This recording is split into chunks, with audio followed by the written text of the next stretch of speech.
halftime whispering, and then at the end I'll recap. So I'll still recap the whispers. Can I be the halftime show? Yeah, sure. Okay, so I'll just do like recaps of that. All right, so let's just jump into it.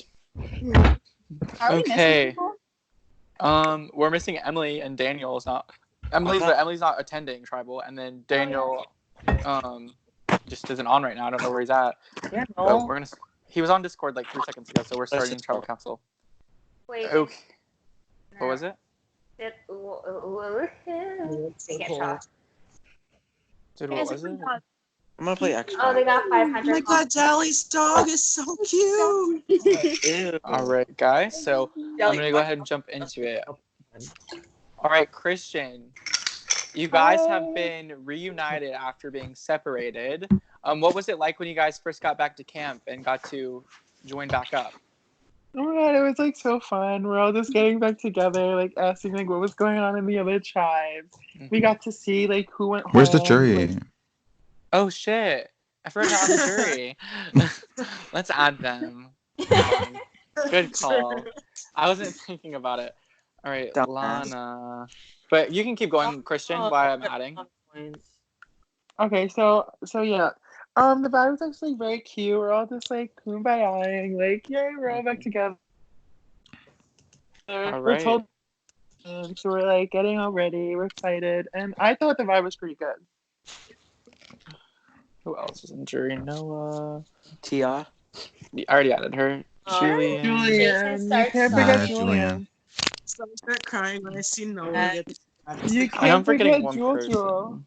Oh my god, District Who South. got voted out last? It was Noah. Noah. Did I get Noah everyone? and Julian. Julian. Jojo. Yeah, we only have 5 jurors. 5 jurors right now. That's it. You can't Okay. forget Julie. Districts that I attempt added to him. fill your mind. Ned, Oh, is yeah, here. for Ned, I sure. almost forgot Yeah. to add the jurors. Who But is that? hey, what's up? Wait, is this Ned 8F? Yeah, Ned's here. Hey, Nat. Okay. It's like always the only. But No. Noah! Noah! Noah. No. I anyways, wronged the jurors. to continue on with everything. All right, Grayson, was there any drama, once you guys joined back up and you guys were telling each other about what happened at the last tribal councils? I mean, not really. It's weird because we all no one really stuck on the topic for long. Mm-hmm. Like, Yeah. everyone just rushed past it. I was, for one, a little shocked to see Noah gone because I did think that he would stick in there because it looked like he was in a good position after Madison won immunity.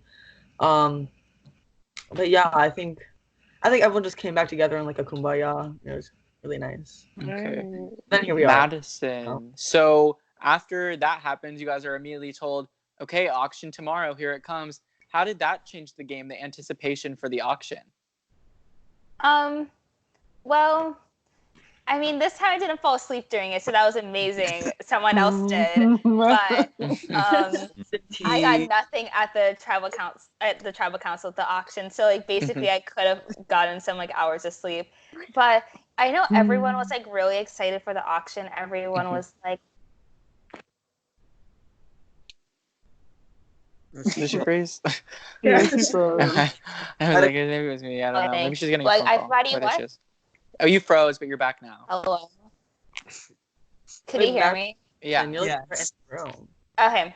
So I don't remember where I left off on. I talked about like Jason falling asleep. I felt like everybody was like so like excited for the auction. Everyone was so excited to like get some advantages or something, but we all were just like left with like dead fish and just like disadvantages. So All right. Really quickly, something to point out to the jury. I don't know if you guys noticed this, but Emily is not at tribal council. Due to the auction, Emily is currently on Exile Island and is safe until the next one. So she's not here. All right, Jason. So it was mentioned that you fell asleep and you weren't able to attend the auction. How did that make you feel knowing that you missed that opportunity?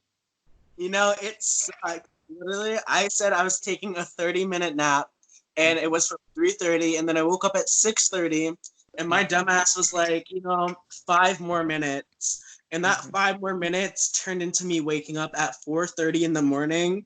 And I had a mini heart attack.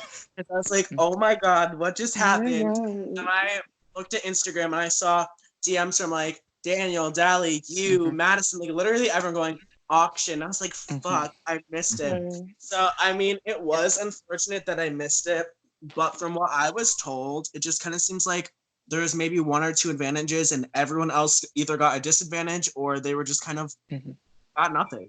So, I mean, it sucks I missed out maybe like the idle clue or whatever else there was, but I don't think I missed out on too much. All right. Dali, it was mentioned that there... Wait, did someone say my name? Oh, I was just going to say that we were one sleepy tribe. Okay. All right, thank you. Dali, so it was mentioned that there was a lot of disadvantages given out at the auction, but there were also some good stuff. How are maybe the advantages given out at the auction going to change the game? I mean, the thing is, like, we have a good idea. I mean, one of the advantages, like, we knew it was an advantage. Most of the other things were like all things that were covered originally, or like we didn't get to see what they were. But I mean, adding more advantages in the game is always going to change the future because we don't know what the advantage is. Like, we don't know how it can affect us. So I definitely feel like people are going to take that into account when they're either deciding who's going to be the next vote or just strategizing. All right. So Daniel, how does the game shift when it gets to this few numbers? Not only are you guys at final 8, but there's only 7 people here at this tribal council.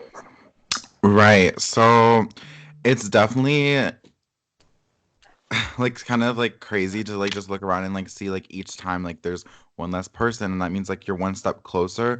But I feel like everyone feels like they're under a magnifying glass because something as simple as like doing decent in an immunity challenge, or people see you go to a lot of different rooms in like a short period of time, that kind of stuff just sticks out, especially this late in the game, because people get paranoid and information gets passed through. And then, so like Drew, you may tell me something, I may tell Ned tells Christian, and through it, like whatever you said originally to me could be a completely different thing to when Dali ends up hearing it. So things can get misconstrued easily, especially because everyone wants to keep their options open going into the end game, and that means you're going to talk to a lot of people, so information can get twisted and like it gets a little out of hand sometimes. Evan, Daniel brings up misconstruing what people say, which is interesting because you can't even speak at the camp because you got maybe one of the harshest punishments in Reality Noted history, server mute. You're not able to talk. How has that affected your game? I don't want to talk about it. Okay. I'm just all kidding. right. It sucks because after I realized I got fucking server muted and I couldn't talk strategy with anyone, I got really paranoid and like, wow, this could be a perfect opportunity to, get me out because like I can't talk to anyone and blah blah blah. And that's why I really tried gunning for the immunity challenge, but I also would not like to talk about that either. But yeah. All right. Grayson, at this point in the game when there's so few numbers, is it clear where people stand? That is a layered question, Drew, because I feel like after every vote, there's always a consensus of these people voted this way. After each vote, there's no way to really keep a secret of which way you voted. And that could leave people with like lingering ideas of, okay, this is an alliance, but this is Survivor Second Chances. And if you're going to stick with the alliance all the way, then maybe you shouldn't have gotten a second chance, because that's something a first player does. That's harsh. Christian, Grayson brings up, the fact that maybe, things can shift, things can change, people should shift and change. Do you think tonight we could potentially see that? I think so. Like, I think everyone, like, tonight has, like, a few things up their sleeves. And honestly, like, this vote could change, like, an outcome of the game, in my opinion. Because, like, there's people who are good competitors to win right now. And honestly, if people don't start, like, changing that shit up, then honestly, like, it could be a very boring ending. So, yeah. All right. Madison, people bring up the idea of potentially changing things, and you're good. Potentially changing things and things starting to shift. How does it feel knowing that if things do shift, you won't be going home because you're wearing the necklace? Chef, it feels amazing that I am wearing the necklace right now. I also, what am I trying to say? It feels amazing to be able to wear the necklace, and that like I've like competed in the endurance comp and how it went like over an hour. Like I had my parents like ask me why I was screaming towards the end of the comp. I was like, it's fine. I didn't spoil the season. Good. Wouldn't want them to know. Yeah, can't let them know. Right. But like, yeah, it feels great, Jeff.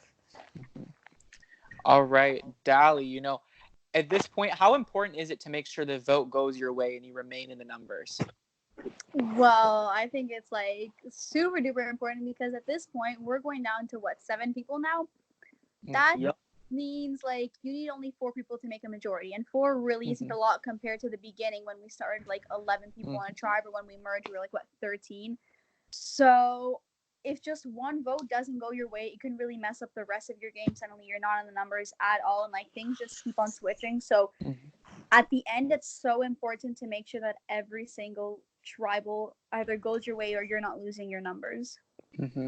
Jason, Dally brings up that after this vote, you guys will enter Final 7. And then after that vote, there'll be Final 6. And I just want to remind you guys, Final 6 is finale. You guys are really getting to the end.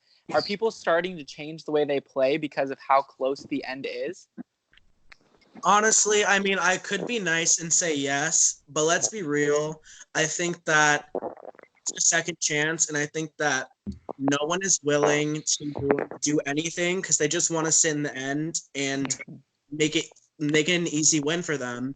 There's no, personally, from what I've seen, I have been kind of like lied to by everyone throughout the entire game. Not like every single week, but I just feel like at To certain be points fair, I you've have lied been to people too. one time, It's a yeah. two-way But street. yeah, but in reality, if we're looking at it, it is our second chance, but it just feels like we're all playing it for our first time and we're all making the same mistakes we've made our first time. So, hopefully if I go home tonight or whatever happens, that maybe people realize maybe they should start playing the game for themselves. Okay. Daniel, a lot of people have been talking about things shifting, things changing, the evolution of the game once you're near the end. How hard is it at this stage of the game to put your trust into someone? For me, it's not that hard.